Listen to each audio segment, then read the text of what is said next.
Bienvenue sur Africa 24 dans cette nouvelle édition de l'Africa Tonight. Voici les titres. Premier tour de l'élection présidentielle ce dimanche en Tunisie pour élire le successeur du président Béji Caïd Essebsi. Grande inconnue de ce scrutin, l'abstention qui pourrait faire basculer les votes. On fera le point dès le début de ce journal. Ultime hommage à l'ancien président au Zimbabwe, les obsèques très politiques de l'ancien chef d'État Robert Mugabe. L'actuel président Emmerson Mnangagwa a salué un grand libérateur. La dette publique gabonaise en recul de 4% selon les rapports gouvernementaux et des institutions internationales. Une légère baisse attribuée aux réformes engagées depuis 2018. La dette publique reste néanmoins l'un des principaux goulots d'étranglement de l'activité économique. Le gouvernement se dit engagé dans un processus de désendettement. 7 millions d'électeurs étaient donc appelés aux urnes ce dimanche en Tunisie pour le premier tour de l'élection présidentielle à l'issue d'une campagne particulièrement tendue de 13 jours. Élection complexe avec 26 candidats en lice. Le scrutin a été anticipé par le décès du président Béji Caïd Essebsi le 25 juillet.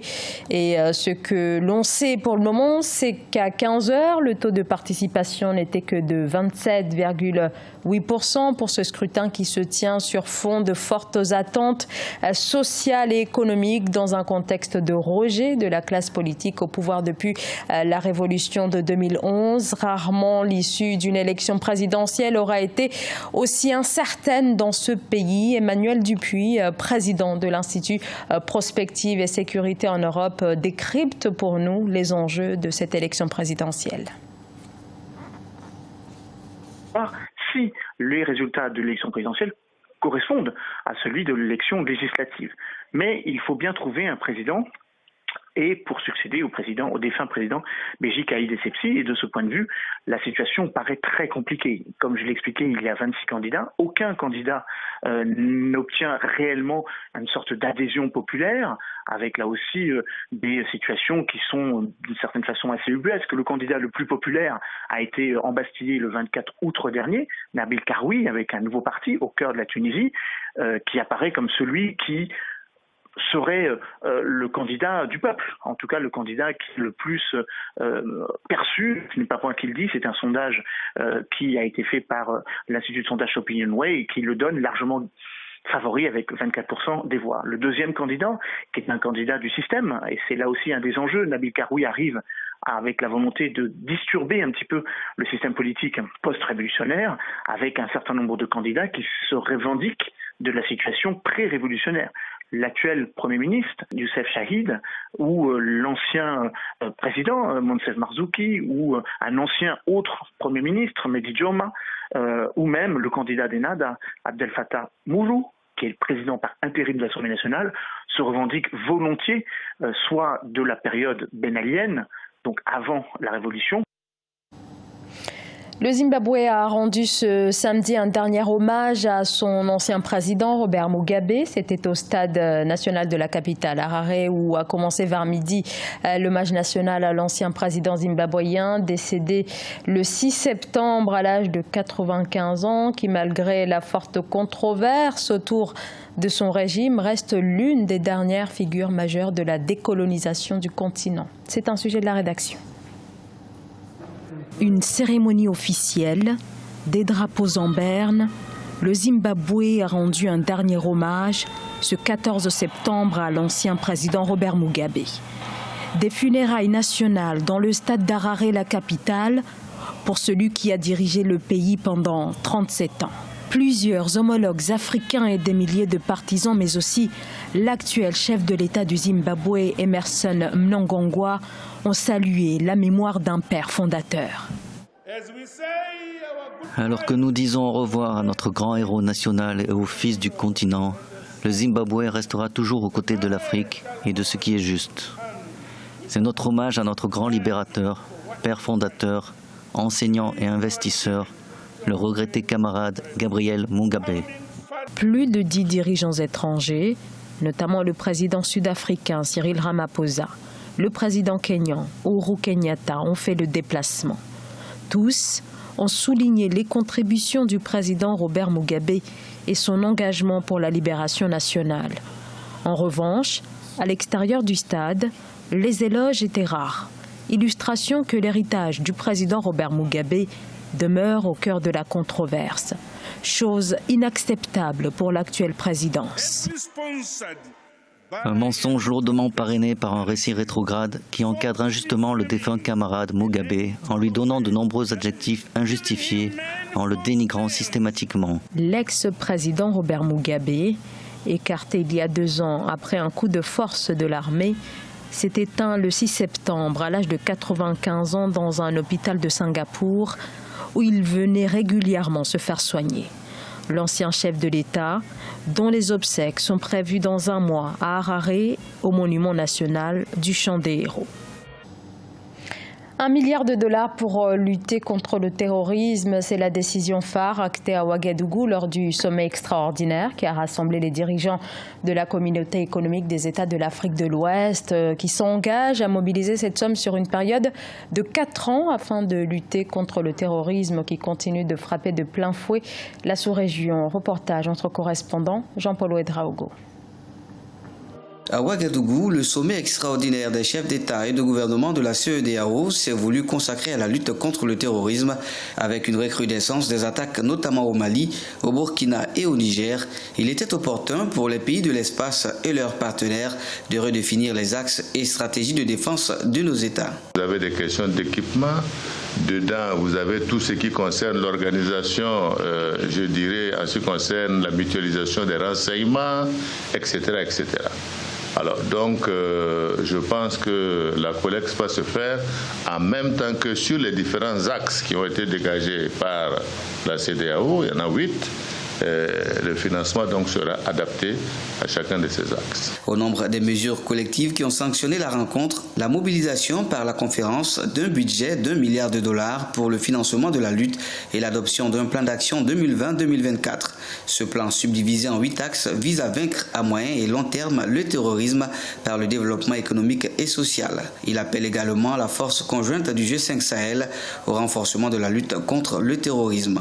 Nous avons demandé également pour mobiliser le maximum de capacités de lutte contre le terrorisme, de renforcer les capacités non seulement des armées nationales, des forces de défense et de sécurité nationale, des forces conjointes, mais également de la MINUSMA. Vous savez que la MINUSMA est présente au Mali dans le cadre de la stabilisation et de la paix, mais nous voulons qu'un mandat plus offensif. Les incidents liés au terrorisme ont fait plus de 11 538 morts dans la région entre 2015 et 2019, des chiffres qui, selon le sommet, traduisent une augmentation des attaques de l'ordre de 150% et des conflits intercommunautaires de l'ordre de 10 fois ce qu'ils représentaient.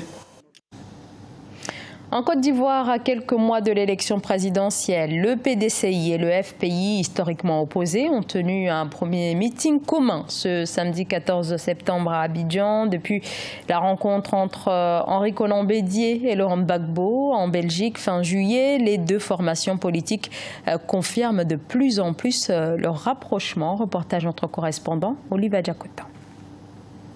C'est dans cette ferveur populaire que le premier meeting historique commun du Parti démocratique de Côte d'Ivoire et de la frange dissidente du Front populaire ivoirien pro-Gbagbo s'est tenu au parc des sports de Trècheville à Abidjan.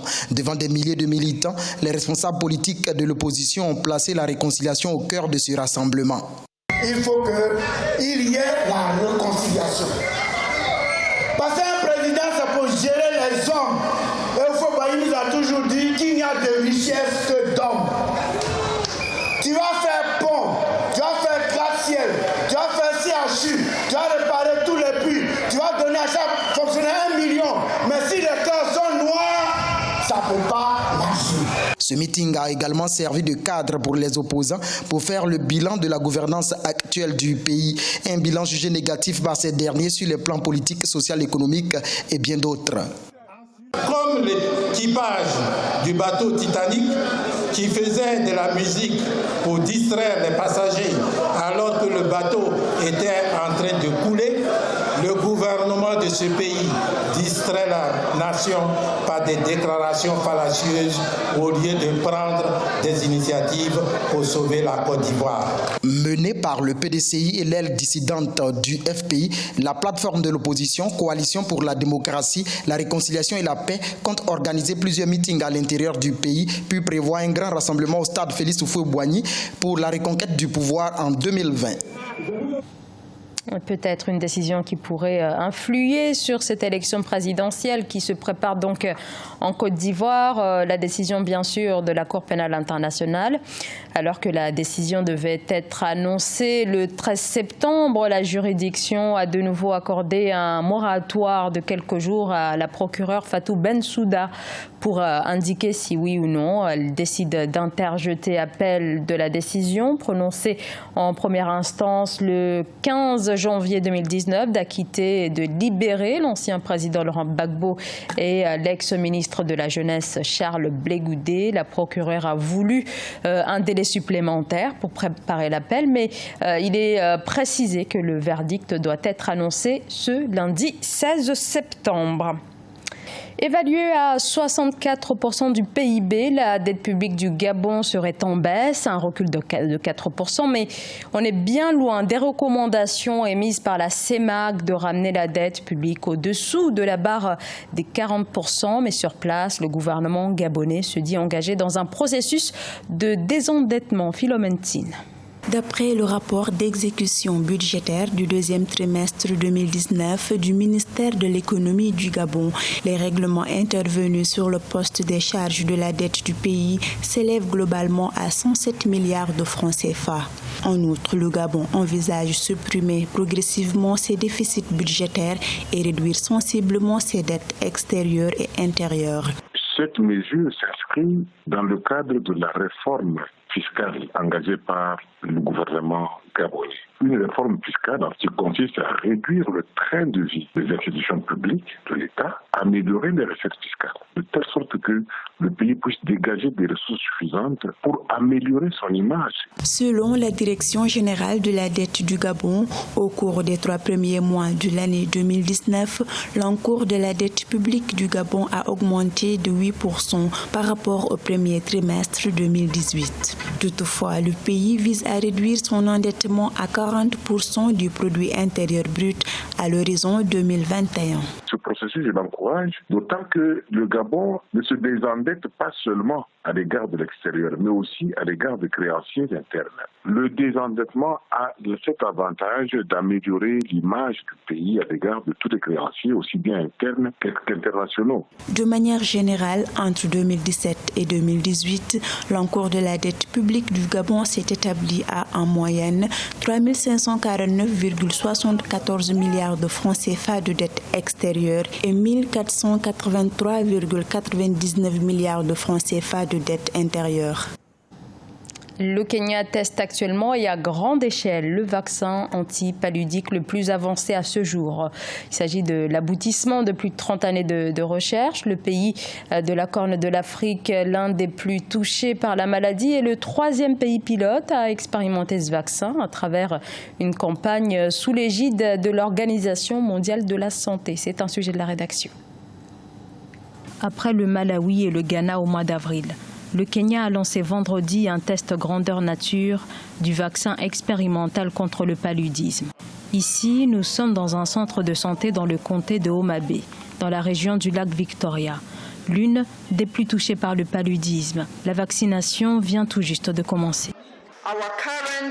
Notre direction stratégique actuelle en matière d'éradication du paludisme est de faire en sorte qu'au moins 80% des personnes vivant dans des zones à risque de paludisme aient accès à des interventions préventives appropriées. Cette stratégie impliquera la mise en œuvre soutenue des interventions existantes dont je viens de parler, mais aussi l'introduction de nouvelles interventions telles que l'introduction du vaccin antipaludique que nous lançons aujourd'hui. Le paludisme peut être éradiqué en une génération, indiquent les experts. En 2017, la maladie a touché près de 220 millions de personnes. Près de 435 000 n'y ont pas survécu. Mais Joséphine Tieno, dont l'enfant vient d'être vacciné, est convaincue que le vaccin va fonctionner. Maintenant, je ne vais pas utiliser d'argent à l'hôpital. Je suis rassurée. Maintenant, mon enfant ne va plus être malade du paludisme. Alors, je suis très heureuse. Baptisé Mosquirix, le vaccin a été développé par le géant pharmaceutique britannique GlaxoSmithKline et l'ONG PATH. Lors des essais préliminaires menés de 2009 à 2015, il a permis de réduire de 39% le nombre d'épisodes paludiques chez les enfants de 17 mois à 5 ans. La campagne de vaccination devrait se poursuivre dans 7 autres comtés à l'ouest du Kenya. Ce journal a été réalisé par l'ensemble de la rédaction. Merci de votre fidélité. Dans un instant, une nouvelle édition de l'actualité sur Africa 24.